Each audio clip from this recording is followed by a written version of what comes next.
Salut tout le monde, alors on se retrouve aujourd'hui pour une vidéo un peu particulière puisque on va voir comment faire une réparation plastique puisqu'il se trouve que j'ai donc là avec moi une voiture sur laquelle le phare a été cassé, les pattes de fixation sont complètement arrachées.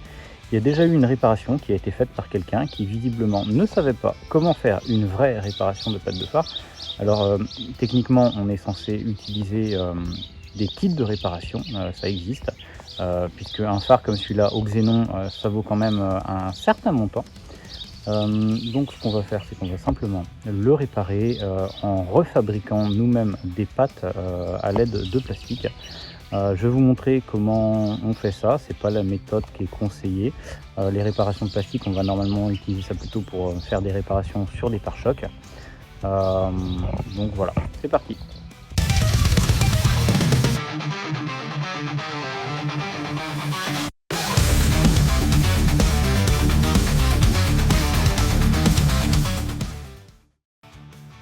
Alors voilà, comme vous le voyez, c'est complètement cassé. Et c'est pas, il reste vraiment pas grand chose de plastique. C'est ce qui a été fait là, c'est ni fait ni à faire. Ne faites pas ça, ça ne se répare pas avec de la colle à pare-brise. Enfin, ça se répare avec du plastique à la limite, mais certainement pas avec de la colle. Voilà.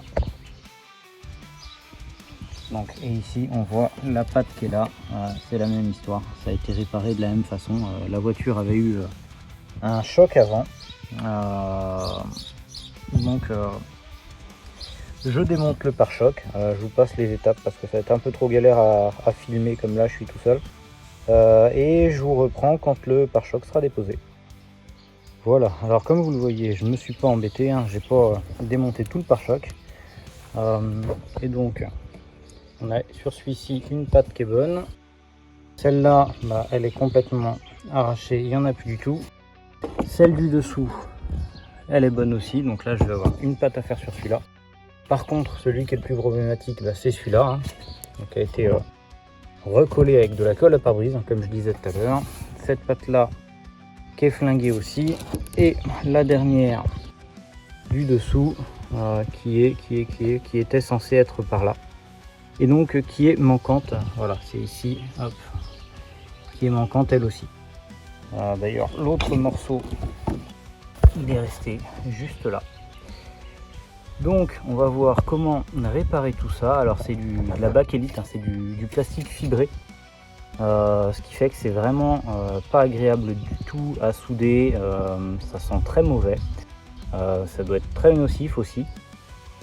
Donc là je vais aller rechercher du plastique que je vais pouvoir ressouder là-dessus, et je vous reprends encore une fois dans quelques instants.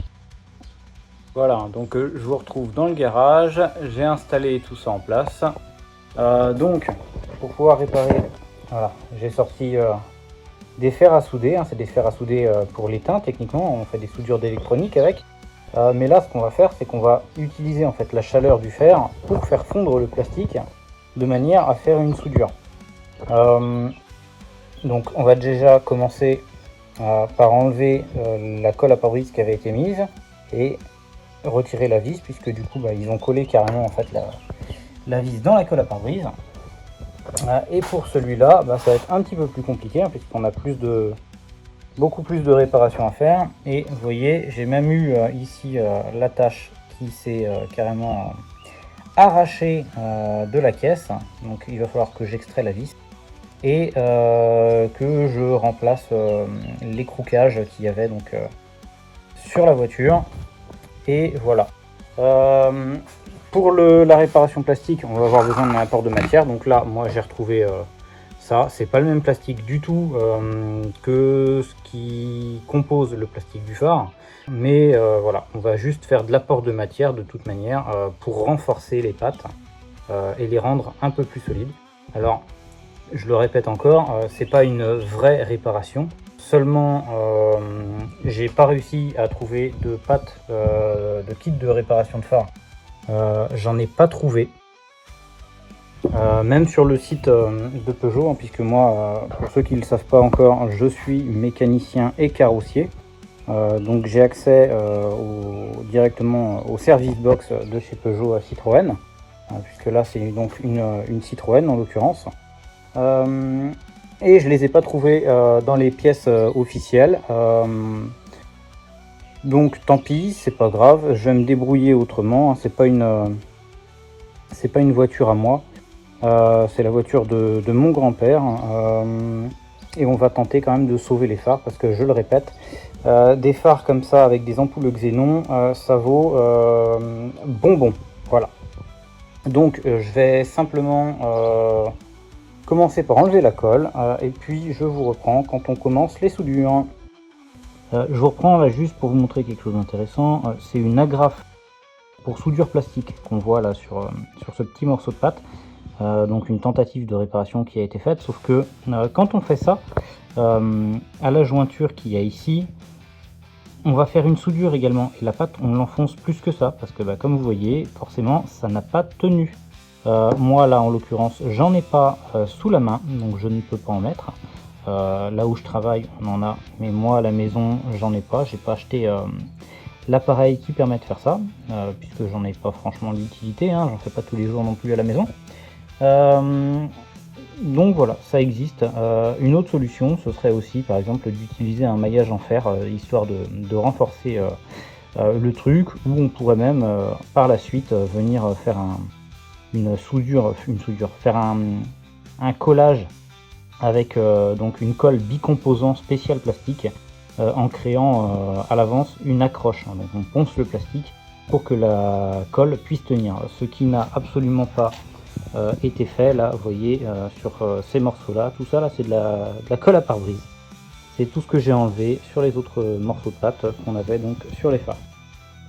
Donc ça va être parti, on va commencer les soudures dans quelques instants.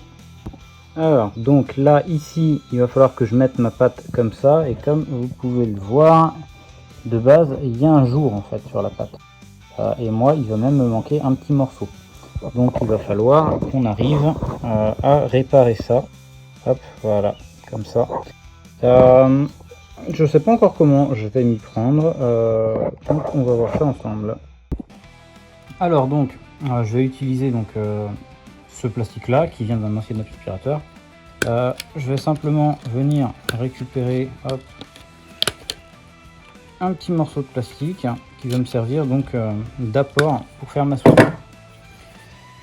Hop, donc la pâte de phare on disait qui vient comme ça ici, et donc si je fais quelque chose comme ça, ouais, ce serait pratiquement bon, on va réussir à faire quelque chose. Donc là je vais faire ça, et ici hop, je vais venir comme ça. Rapproche la caméra, essaye de vraiment filmer au plus près là, qu'on voit dans la partie là, donc décale le téléphone devant moi, voilà.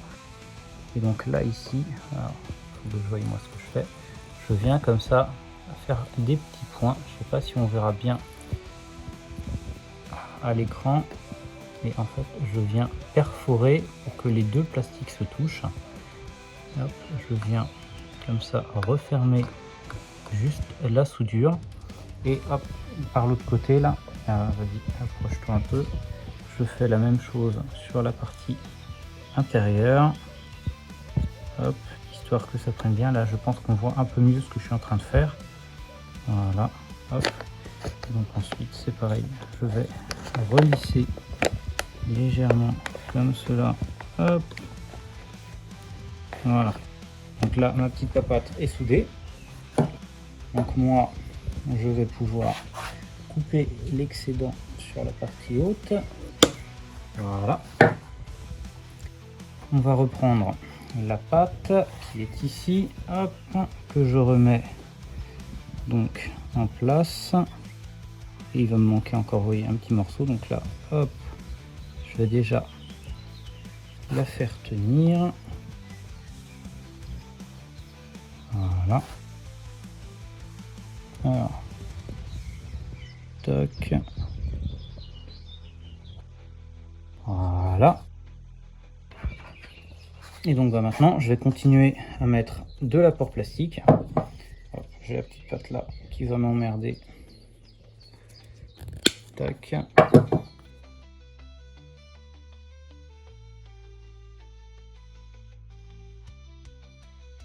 Alors, là, qu'est-ce qu'on va faire? Et bah, vu que... Hop, on va faire un truc comme ça même plutôt. Hop, là, je vais venir donc rajouter ce petit morceau de plastique là. Et je vais tenter de venir le faire prendre l'intérieur comme ça en faisant fondre mon plastique ici. Hop là. Qui viennent pénétrer. Hop. Donc là, j'hésite pas, hein, je le fais vraiment, il fond. Il va venir coller la pâte. Alors l'odeur, c'est pas forcément génial. Hein. Quelque chose qui sent assez mauvais, comme je le disais, et qui doit être certainement très nocif pour la santé. Donc si vous faites ça, portez peut-être un masque pour vous protéger. C'est peut-être recommandé quand même. Donc voilà, hop, toujours hein, la même façon de faire. On vient percer pour rentrer vraiment dans la fusion du plastique. Voilà.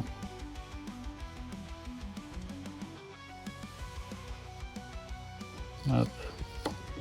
Donc là, je vais simplement faire fondre pour donner la forme finale de la pâte.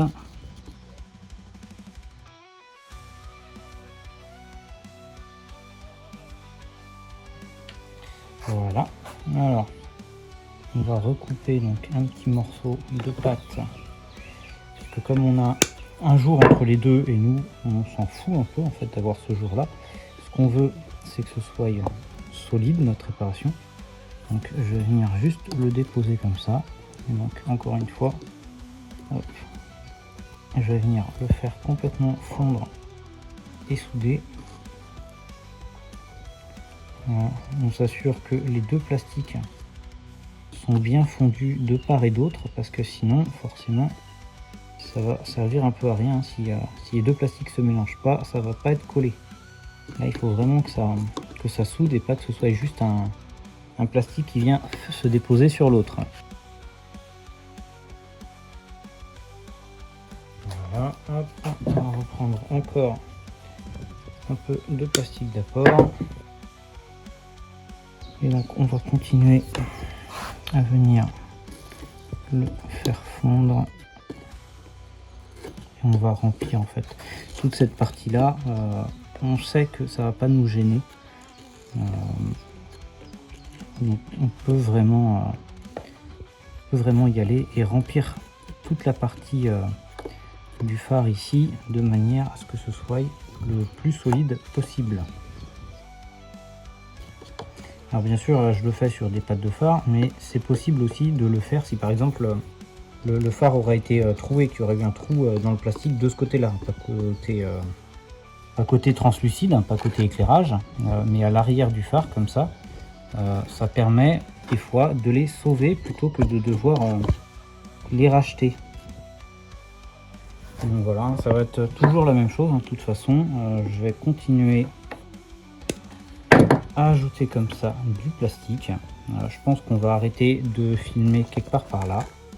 Et je vous montrerai simplement le résultat final sur l'autre phare qui lui pour le coup va être certainement un peu plus galère à souder. Donc on se retrouve tout à l'heure. Donc voilà, je vous reprends puisque je viens de finir donc de souder les pattes sur les phares. On va voir ça ensemble, je vous montre ça. Donc voilà, ça donne ça. Alors j'ai pas fait quelque chose de joli, hein, c'était pas le but, je pourrais m'amuser à faire plus, mais comme je vous le disais, c'est uniquement pour la voiture de mon grand-père, histoire qu'elle passe le contrôle, puisqu'elle avait été donc refusée à cause des pattes. Donc vous voyez, hein, c'est solide. Je peux tirer dessus. Hop, celle-là, c'est pareil. Voilà. Donc si on regarde un peu au-dessous aussi, j'ai vraiment renforcé en apportant beaucoup de plastique. La pâte donc en dessous, c'est pareil. pas si on verra bien là, il y a des petites souillures sur la partie haute aussi qui ont été faites. Hop. Voilà, donc celui de tout à l'heure qui donnait ça.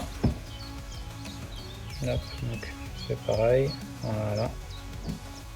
Donc si on compare un petit peu, hop,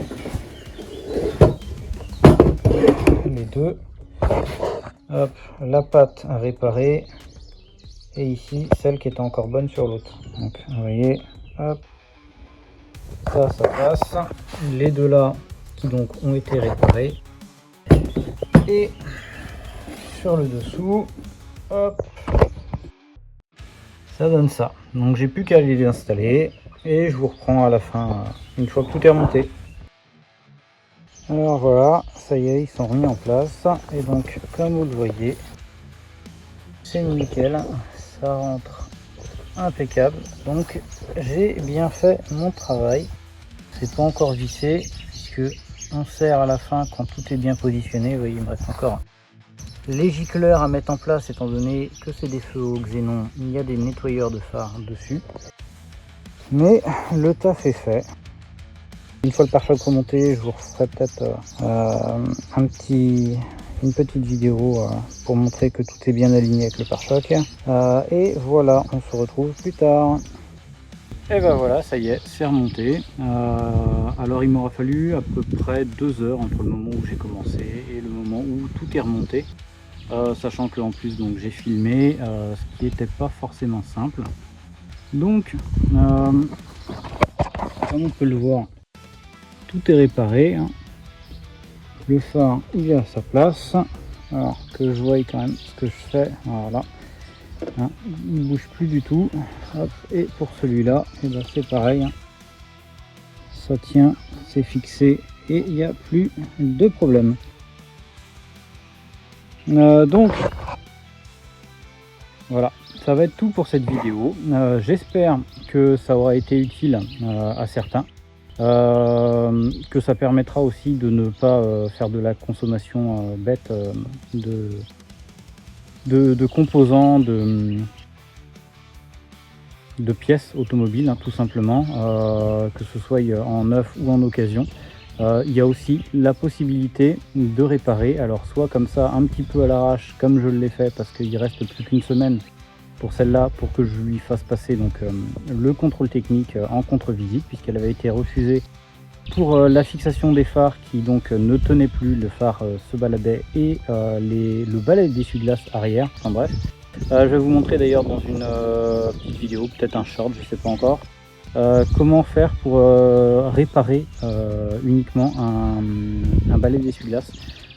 Puisque par exemple là-dessus les balais arrière c'est spécifique, ce qui fait qu'ils valent un petit peu plus cher et on les trouve pas dans des grandes surfaces, ce qui peut parfois être un peu embêtant. Donc là ce que je vais faire c'est que je vais simplement changer le lécheur sur le balai, donc je vous montrerai ça. Et bah voilà, c'était tout. Je vous dis à la prochaine. N'hésitez pas à me dire en commentaire si des vidéos dans ce style là ça vous plaît, ça vous intéresse. J'en ferai certainement d'autres de toute façon en fonction de ce que j'ai à faire tout simplement. Et dans le cas où ça vous intéresse, bah, peut-être que j'essaierai justement de me forcer à en faire un peu plus. Et bah voilà, je vous dis donc à la prochaine. Matinée.